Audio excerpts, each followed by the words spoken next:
Hello, Year 2. For this week's lesson, we are going to be basing our writing on a chapter from Matilda. In this chapter, Mr. Wormwood is quite mean to Matilda, and she tries to play a trick on him to get back at him. So, I have taken a picture of the chapter. You can either pause the video and mute me and read the chapter on your own, or you can listen to me read it. The Platinum Blonde Man.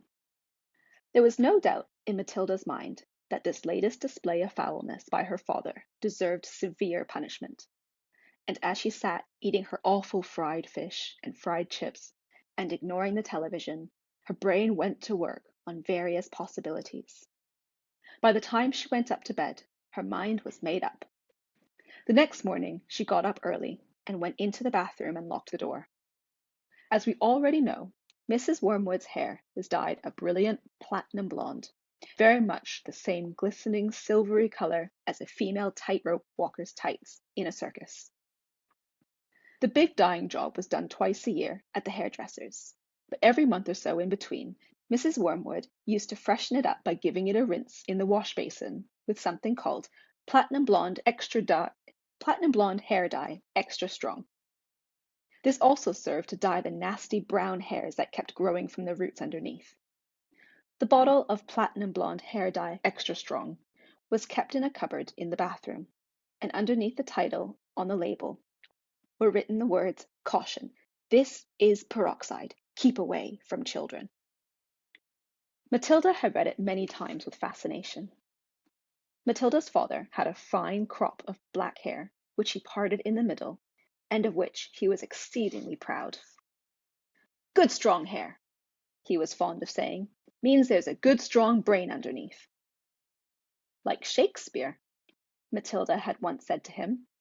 "Like who?" "Shakespeare, Daddy." "Was he brainy?" "Very, Daddy." "He had masses of hair, did he?" "He was bald, Daddy." To which the father had snapped, "If you can't talk sense, and shut up." Anyway, Mr. Wormwood kept his hair looking bright and strong, or so he thought, by rubbing into it every morning large quantities of a lotion called Oil of Violets Hair Tonic. A bottle of this smelly purple mixture always stood on the shelf above the sink in the bathroom alongside all the toothbrushes, and a very vigorous scalp massage of Oil of Violets took place daily after shaving was completed.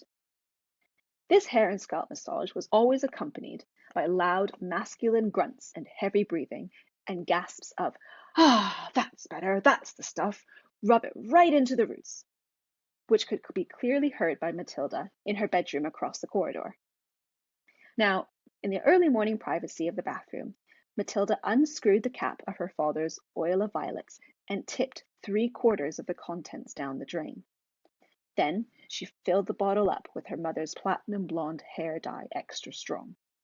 She carefully left enough of her father's original hair tonic in the bottle so that when he gave it a good shake, the whole thing still looked reasonably purple. She then replaced the bottle on the shelf above the sink, taking care to put her mother's bottle back in the cupboard. So far, so good. At breakfast time, Matilda sat quietly at the dining room table eating her cornflakes. Her brother sat opposite her with his back to the door, devouring hunks of bread smothered with a mixture of peanut butter and strawberry jam. The mother was just out of sight around the corner in the kitchen, making Mr. Wormwood's breakfast, which always had to be 2 fried eggs on fried bread, with 3 pork sausages and 3 strips of bacon, and some fried tomatoes. At this point, Mr. Wormwood came noisily into the room. He was incapable of ever entering a room quietly, especially at breakfast time. He always had to make his appearance felt immediately by creating a lot of noise and clatter. One could almost hear him saying, "It's me! Here I come, the great man himself, the master of the house, the wage earner, the one who makes it possible for all the rest of you to live so well. Notice me and pay your respects." On this occasion, he strode in and slapped his son on the back and shouted, "Well, my boy, your father feels he's in for another great money-making day today in the garage. I've got a few little beauties I'm going to flog to the idiots this morning. Where's my breakfast?" It's coming, treasure, Mrs. Wormwood called from the kitchen. Matilda kept her face bent low over her cornflakes. She didn't dare look up. In the first place, she wasn't at all sure what she was going to see. And secondly, if she did see what she thought she was going to see, she wouldn't trust herself to keep a straight face. The sun was looking directly ahead out of the window, stuffing himself with bread and peanut butter and strawberry jam. The father was just moving round to sit at the head of the table when the mother came sweeping out from the kitchen, carrying a huge plate piled high with eggs and sausages and bacon and tomatoes. She looked up. She caught sight of her husband. She stopped dead. Then she let out a scream that seemed to lift her right up into the air, and she dropped the plate with a crash and a splash on the floor. Everyone jumped, including Mr. Wormwood. "What the heck's the matter with you, woman?" he shouted. "Look at the mess you've made on the carpet." "Your hair!" the mother was shrieking, pointing a quivering finger at her husband. "Look at your hair! What have you done to your hair?" "What's wrong with my hair, for heaven's sake?" he said. "Oh, my God, Dad, what have you done to your hair?" the son shouted. A splendid, noisy scene was building up nicely in the breakfast room. Matilda said nothing. She simply sat there, admiring the wonderful effect of her handiwork. Mr. Wormwood's fine crop of black hair was now a dirty silver, the color this time of a tightrope walker's tights that had not been washed for an entire circus season. You've dyed it!" shrieked the mother. "Why did you do it, you fool? It looks absolutely frightful. It looks horrendous. You look like a freak." "What the blazes are you all talking about?" the father yelled, putting his hands in the air. "I most certainly have not dyed it. What do you mean I've dyed it? What's happened to it? Or is this some kind of stupid joke?" His face was turning a pale green, the color of sour apples. "You must have dyed it, Dad," the son said. "It looks the same color as Mum's, only much dirtier looking." "Of course he's dyed it," the mother cried. "It can't change color all by itself. What on earth were you trying to do? Make yourself look handsome or something? You look like someone's grandmother gone wrong." "Oh, give me a mirror," the father yelled. "Don't just stand there shrieking at me. Get me a mirror." The mother's handbag lay on a chair at the other end of the table. She opened the bag and got out a powder compact that had a small round mirror on the inside of the lid. She opened the compact and handed it to her husband. He grabbed it and held it before his face, and in doing so, spilled most of the powder all over the front of his fancy tweed jacket. "Be careful!" shrieked the mother.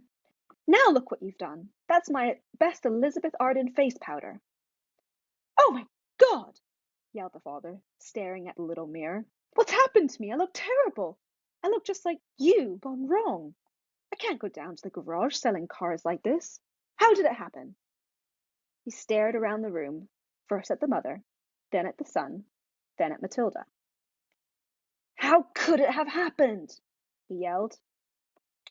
"I imagine, Daddy," Matilda said quietly, "that you weren't looking very hard and you simply took Mummy's bottle of hair stuff off the shelf instead of your own." "Of course that's what's happened," the mother cried. "Well, really, Harry, how stupid can you get? Why didn't you read the label before you started splashing the stuff all over you? Mine's terribly strong. I'm only meant to use 1 tablespoon of it in a whole basin of water, and you've gone and put it all over your head neat. It'll probably take all your hair off in the end. Is your scalp burning? Is your scalp beginning to burn, dear?" "You mean I'm going to lose all my hair?" the husband yelled. "I think you will," the mother said. "Peroxide is a very powerful chemical. It's what they put down the lavatory to disinfect the pan, only they give it another name."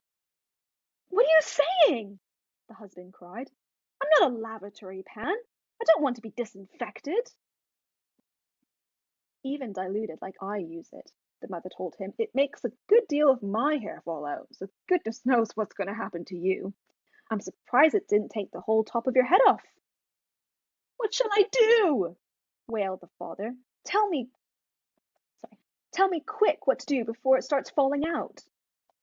Matilda said, "I'd give it a good wash, Dad, if I were you, with soap and water, but you'll have to hurry." Will that change the colour back? The father asked anxiously. Of course it won't, you twit, the mother said. Then what do? I can't go around looking like this forever. You'll have to have it dyed black, the mother said, but wash it first, or there won't be any there to dye. Right, the father shouted, springing into action. Get me an appointment with your hairdresser this instant for a hair dyeing job. Tell them it's an emergency. They've got to boot someone else off their list. I'm going upstairs to wash it now. With that, the man dashed out of the room, and Mrs. Wormwood, sighing deeply, went to the telephone to call the beauty parlour. He does do some pretty silly things now and again, doesn't he, Mummy? Matilda said. The mother, dialing the number on the phone, said, I'm afraid men are not always quite as clever as they think they are. You will learn that when you get a bit older, my girl.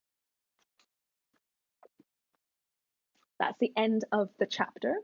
What you need to do now is you need to click on the next video for the you need to click on the next video for the next part of the lesson. Bye guys.